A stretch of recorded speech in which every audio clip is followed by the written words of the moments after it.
आज के इस वीडियो में हम बात करेंगे Bihar BPSC Bihar teacher TRE2 phase 2 के ऑनलाइन अप्लाई में आपको जो भी प्रॉब्लम आ रही हैं उससे रिलेटेड सारी जानकारी आपको इस वीडियो में देखने को मिल जाएगी। कोई भी क्वेरी समस्या आपको आ रही है तो उसकी जानकारी आपको इस वीडियो में मिल जाएगी। सबसे पहले आपको इसके ऑफिशियल पोर्टल पर आना होगा। यहाँ पर आपको लॉगिन सेक्शन मिलता है। अगर आपने पहले से रजिस्ट्रेशन कर लिया है तो आप यहाँ से लॉगिन कर सकते हैं। पहली बार रजिस्ट्रेशन कर रहे हैं तो आपको यहाँ पर अप्लाई ऑनलाइन का ऑप्शन मिलता है। आप इस पर क्लिक करके ऑनलाइन अप्लाई कर सकते हैं। तो सबसे पहले बात करते हैं, अगर आपने रजिस्ट्रेशन कर लिया है पर आपके रजिस्ट्रेशन में कोई गलती हो गई है तो अब आप अपने रजिस्ट्रेशन को कैसे डिलीट कर सकते हैं। तो इसके लिए आपको आपके यूज़र नेम और पासवर्ड के साथ लॉगिन करना होगा। लॉगिन करने के बाद कुछ इस तरह का इंटरफेस आपके सामने ओपन होगा। यहाँ पर आपको पेमेंट सेक्शन मिलता है तो आप यहाँ से पेमेंट भी कर सकते हैं। यहाँ पर आपको नोटिस दिया गया है कि एक बार पेमेंट करने के बाद आप अपने रजिस्ट्रेशन में कोई चेंज या एडिट नहीं कर सकते हैं। यहाँ पर आपको कैंसिल रजिस्ट्रेशन का ऑप्शन मिलता है। अगर आपने कोई भी गलती कर दी है और आप रजिस्ट्रेशन को कैंसिल करना चाहते हैं तो रजिस्ट्रेशन को 25/11/2023 से पहले आप यहाँ पर क्लिक करके कैंसिल कर सकते हैं। रजिस्ट्रेशन कैंसिल करने से पहले आपको ध्यान रखना है कि अगर आपने पेमेंट कर दिया है तो वो आपको रिफंड नहीं किया जाएगा। सेकंड, डबल रजिस्ट्रेशन भी अलाउड नहीं है। अगर आपको आपके रजिस्ट्रेशन में कोई भी एडिट करना है तो आपको कैंसिल रजिस्ट्रेशन वाले ऑप्शन पर क्लिक करके रजिस्ट्रेशन को कैंसिल करना होगा। कैंसिल करने के बाद ही आप न्यू रजिस्ट्रेशन कर सकते हैं। तो यहाँ पर पेमेंट करने से पहले ध्यान रखिएगा, एक बार अपनी डिटेल्स को चेक ज़रूर कर लें, उसके बाद ही आप पेमेंट कंप्लीट करें। इसके बाद नेक्स्ट ऑप्शन आपके यहाँ पर अप्लाई का है। अप्लाई करते समय आपको यहाँ पर सबसे पहले आपका नाम देना है, जिसमें आपका फर्स्ट नेम आपको देना मैंडेटरी है। मिडिल नेम और लास्ट नेम है तो आप दे सकते हैं। आपका फादर नेम क्या है, अगर आप मैरिड फीमेल कैंडिडेट हैं तो आपके हस्बैंड का नाम क्या है, आपकी मदर का नाम क्या है, ये जानकारी आपको देनी होगी। इसके बाद आधार कार्ड नंबर एंटर करना होगा और आपका आधार कार्ड आप यहाँ पर PDF फॉर्मेट में अपलोड करेंगे। अगर आपके पास आधार कार्ड नहीं है तो आप उस कंडीशन में पैन कार्ड या ड्राइविंग लाइसेंस से भी अप्लाई कर सकते हैं, लेकिन यहाँ पर आपको पर पोस्ट 200 रुपये एक्स्ट्रा फीस पे करनी होगी। यहाँ पर जो भी डॉक्यूमेंट्स आप अपलोड करते हैं उनका साइज मैक्सिमम 100 KB होना चाहिए और फॉर्मेट PDF होना चाहिए। डॉक्यूमेंट अपलोड होने के बाद आपको व्यू का ऑप्शन मिल जाएगा, आप यहाँ से डॉक्यूमेंट देख पाएंगे। ऐसे ही आप सिटीजन ऑफ इंडिया हैं या नहीं हैं उसकी जानकारी आपको देनी होगी।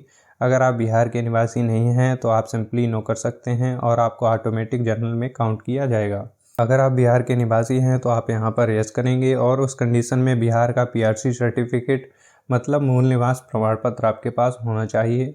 उसका सर्टिफिकेट नंबर और इशू डेट आपको देना होगा और यहाँ पर आपको रेजिडेंस सर्टिफिकेट अपलोड भी करना होगा। इसके बाद आपको मिलता है रिजर्व कैटेगरी। अगर आप जनरल कैटेगरी से बिलोंग करते हैं तो आप सिंपली नो रखेंगे। अगर आप यहाँ पर जनरल से बिलोंग नहीं करते हैं तो इनमें से किसी भी कैटेगरी से बिलोंग करते हैं तो आप यहाँ पर यस करेंगे और यहाँ पर आपकी जो भी कैटेगरी है वो आप सिलेक्ट करेंगे।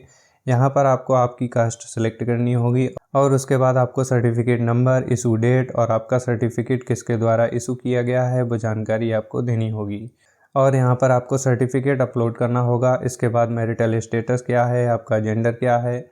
इसके बाद आप ग्रैंड सन या ग्रैंड डॉटर हैं, फ्रीडम फाइटर के या PH कैंडिडेट हैं तो यस कर सकते हैं और उसके बाद आपकी टाइप ऑफ डिसेबिलिटी क्या है, सर्टिफिकेट नंबर क्या है, इशू डेट क्या है, किस महाविद्यालय या अस्पताल से आपको सर्टिफिकेट मिला है वो आप चूज करेंगे और सर्टिफिकेट को अपलोड करेंगे, नहीं तो आप सिंपली नो कर देंगे। इसके बाद अगर आप एक्स सर्विसमैन हैं तो आप यस कर सकते हैं। सर्टिफिकेट नंबर, इशू डेट और सर्टिफिकेट अपलोड करना होगा, नहीं तो आप यहाँ पर भी नो करेंगे। पंचायती राज संस्थाओं एवं नगर निकाय संस्थागत नियुक्त एवं कार्यरत शिक्षक अगर आप हैं तो यस करेंगे। आपके पोस्ट का नाम, ऑफिस का नाम या स्कूल का नाम, आप किस डिस्ट्रिक्ट में कार्यरत हैं, आपकी NOC नंबर या सर्टिफिकेट नंबर और इशू डेट आपको देना होगा और सर्टिफिकेट आपको अपलोड करना होगा, नहीं तो आप इसमें भी नो कर सकते हैं। इसके बाद आते हैं मेन ऑप्शन। अगर आपके पास ये क्वालिफिकेशन यहाँ पर हैं संबंधित वर्ग के संबंधित सभी विषय के लिए, जैसे कि B.Ed है, B.Ed M.Ed है, DLED है, DLED है, तो आप इस ऑप्शन को सिलेक्ट कर सकते हैं। केवल कंप्यूटर विज्ञान विषय के जो अभ्यर्थी हैं जिनके पास शैक्षणिक योग्यता B.Ed आदि धारक नहीं हैं, संगीत विषय के अभ्यर्थी जिनके पास B.Ed धारक नहीं है कक्षा 11 से 12 के लिए तो वो इस ऑप्शन को सिलेक्ट कर सकते हैं। संगीत, ललित कला या नृत्य कक्षा 9 से 10 के लिए या विशेष विद्यालय अध्यापक 9 से 10 के लिए आप इन ऑप्शन को सिलेक्ट कर सकते हैं। तो आपके पास इनमें से कौन सी क्वालिफिकेशन है, आपके पास प्रारंभिक शिक्षा में 2 वर्षीय डिप्लोमा है मतलब DLED है, BSc B.Ed है या B.Ed है तो आप इस ऑप्शन को सिलेक्ट कर सकते हैं। इसके बाद आता है नेक्स्ट ऑप्शन, आपके द्वारा उत्तीर्ण पात्रता परीक्षा, और एक आता है दक्षता परीक्षा। तो जब आप दक्षता परीक्षा को सिलेक्ट करते हैं तो यहाँ पर आपको 3 ऑप्शन मिलते हैं, कक्षा 6 से 8, 9 से 10 और 11 से 12। दक्षता परीक्षा 2012 से पूर्व नियुक्त एवं कार्यरत शिक्षक के लिए है। तो आप यहाँ पर 2012 से पूर्व नियुक्त और कार्यरत शिक्षक रहे हैं तो आप इस ऑप्शन को सिलेक्ट कर सकते हैं। तो आप अपने अकॉर्डिंग यहाँ पर ऑप्शन सेलेक्ट कर सकते हैं। इसके बाद यहाँ पर दक्षता परीक्षा का सर्टिफिकेट, इशू डेट और सर्टिफिकेट आपको अपलोड करना होगा, और उसके बाद आप इनमें से किस विद्यालय अध्यापक की अनिवार्य एलिजिबिलिटी रखते हैं।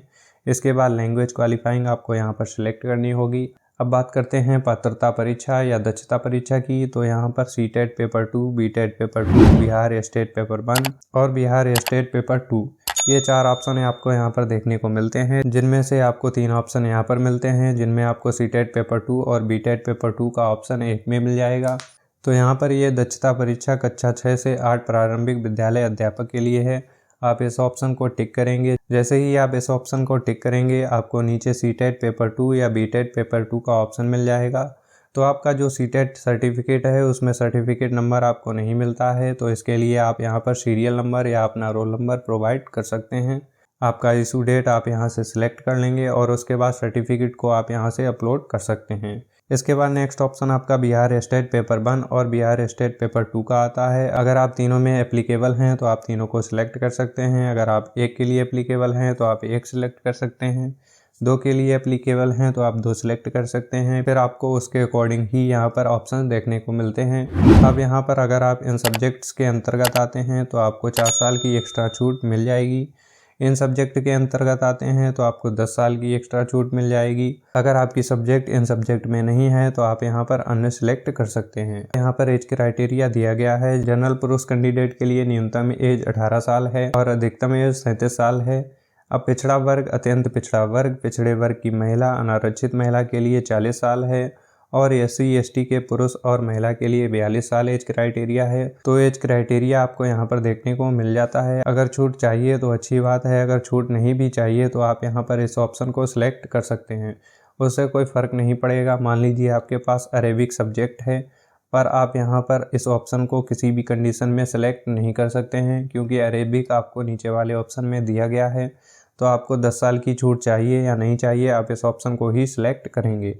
तो ये आपको सिलेक्ट करना है और उसके बाद आपको सर्टिफिकेट नंबर देना है। सर्टिफिकेट नंबर नहीं है तो आप सीरियल नंबर या रोल नंबर दे सकते हैं, और जो आपका रिजल्ट डेट या फिर इशू डेट है वो आप यहाँ पर मेंशन कर सकते हैं। इसके बाद आपको PDF अपलोड करना होगा। इसके बाद आप शिक्षा विभाग के विद्यालय अध्यापक पद के लिए आवेदन करना चाहते हैं या कल्याण विभाग के लिए भी, तो दोनों को सिलेक्ट कर सकते हैं। आपकी एक्स्ट्रा फीस लगेगी क्योंकि आपको पर पोस्ट फीस देनी पड़ेगी। अगर आपको यहाँ पर सिर्फ एक के लिए आवेदन करना है तो आप एक के लिए आवेदन कर सकते हैं। सेम आपकी लैंग्वेज कौन सी है, उर्दू, बांग्ला, हिंदी, वो आप यहाँ से सिलेक्ट कर सकते हैं। इसके बाद है date of birth, date, month and year आप देंगे। आपका एड्रेस देना है, परमानेंट एड्रेस देना है। आप इस पोस्ट के लिए क्वालिफिकेशन रखते हैं, आप यहाँ पर यस करेंगे। इसके बाद आपको 2 बार मेल ID देकर वेरीफाई करनी होगी। मोबाइल नंबर देना है, उसे OTP के साथ वेरीफाई करना होगा और उसके बाद आप सबमिट कर सकते हैं। सबमिट करने के बाद आपका रजिस्ट्रेशन नंबर और पासवर्ड आपको मिल जाता है, जिसके थ्रू आप इसमें लॉगिन कर सकते हैं। इसके बाद आपको आपका पेमेंट कंप्लीट करना होगा, और पेमेंट कंप्लीट करने से पहले रजिस्ट्रेशन का प्रीव्यू जरूर चेक कर लें,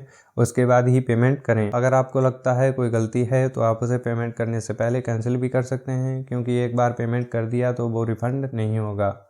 तो यहाँ पर मैंने आपको सारी जानकारी प्रोवाइड करने की कोशिश की है। अगर आपको हमारा वीडियो पसंद आया है तो वीडियो को लाइक एंड शेयर और चैनल को सब्सक्राइब करें। बाकी की जानकारी के लिए ऐसे ही बने रहिए हमारे साथ। Thanks for watching.